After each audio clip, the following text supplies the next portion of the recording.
क्या आपने कभी सुना है किसी महल में आत्मा की सिसकियां? चंद्रमहल में एक रानी का प्यार अधूरा रह गया और उसने महल को अपने दर्द का घर बना लिया। लेकिन क्या आप जानते हैं उस रात ऐसा क्या हुआ कि पूरा महल कांप उठा?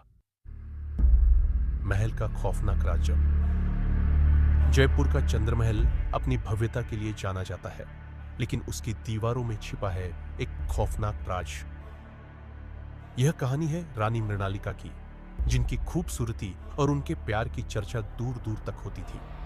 लेकिन उनका जीवन बदल गया जब उनका प्रेमी राजकुमार आदित्य युद्ध में मारा गया। उस रात रानी ने खुद को अपने कमरे में बंद कर लिया। महल के सेवकों ने कई दिनों तक उनकी कोई खबर नहीं सुनी। जब दरवाजा तोड़ा गया तो रानी वहां नहीं थी, बस एक गहरी अजीब सी खामोशी थी। रात की रहस्यमयी घटनाएं। महल के गलियारों में रात को अजीब आवाजें आने लगी। सिसकियां, किसी के चलने की धीमी आहट और खिड़की के पास खड़ी एक परछाई।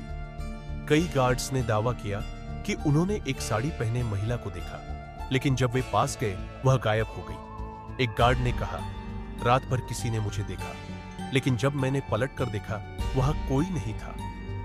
तांत्रिक का खुलासा। महल के रहस्यों को सुलझाने के लिए एक तांत्रिक को बुलाया गया। तांत्रिक ने कहा, यह कोई है जो महल को छोड़ने के लिए तैयार नहीं।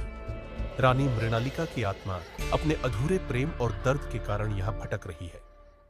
जो भी इस महल के उस हिस्से में जाता है वह अजीब अनुभवों का शिकार हो जाता है। आज का चंद्रमहल। चंद्रमहल का एक हिस्सा आज भी बंद है। लोग कहते हैं वहां जाने की हिम्मत मत करो, वरना आप भी उस आत्मा के शिकार बन सकते हैं। क्या आप इस महल के रहस्यों से सामना करने की हिम्मत रखते हैं?